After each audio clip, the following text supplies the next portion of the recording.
Hello നമസ്കാരം. കാതോർക്കാമിന്റെ പുതിയ വീഡിയോയിലേക്ക് സ്വാഗതം. വീഡിയോ ഇഷ്ടമാവുകയാണെങ്കിൽ ചാനൽ സബ്സ്ക്രൈബ് ചെയ്യാനും വീഡിയോ ലൈക്ക് ചെയ്യാനും മറക്കരുത്. വീഡിയോയിലേക്ക് പോകാം. രണ്ടാം വട്ടം ക്യാപ്റ്റനായ സന്തോഷത്തിനിടെ നെവിന് നേരെ കലിപ്പിച്ച് ബിഗ് ബോസ്. ദീപാവലി മധുരം കഴിച്ചതിന്റെ ക്ഷീണത്തിൽ നെവിൻ ഉറങ്ങിയതോടെയാണ് ബിഗ് ബോസ് രൂക്ഷമായ ഭാഷയിൽ നെവിനോട് സംസാരിച്ചത്. ഇത് ഏതാണ് ആഴ്ച എന്നറിയാമോ എന്ന് ചോദിച്ചുകൊണ്ടാണ് നെവിനെ ബിഗ് ബോസ് വിളിച്ചെഴുന്നേൽപ്പിച്ചത്. കുട്ടിക്കളി വേണ്ട, എന്താണ് പകലുറക്കം എന്ന് നെവിനോട് ബിഗ് ബോസ് ചോദിച്ചു. മധുരം കഴിച്ച് അടിച്ചുപോയതാണ് എന്റെ മെമ്മറി എന്നായിരുന്നു നെവിന്റെ മറുപടി. ഇതോടെ കൽപ്പിച്ച് ബിഗ് ബോസിന്റെ ചോദ്യമെത്തി, എല്ലാം തിരിച്ചെടുക്കണോ എന്ന്.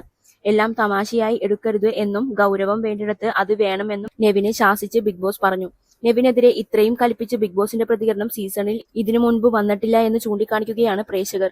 നെവിനെ എന്ത് ചെയ്താലും ബിഗ് ബോസ് അത് തമാശയായി വിടുകയായിരുന്നു ഇതുവരെ ചെയ്തിരുന്നത് എന്നും കമന്റുകൾ വരുന്നുണ്ട്. അക്ബറിനും ആര്യനുമൊപ്പമാണ് നെവിൻ ഈ ആഴ്ചത്തെ ബിഗ് ബോസ് ഹൗസിലെ ക്യാപ്റ്റൻ ആയിരിക്കുന്നത്.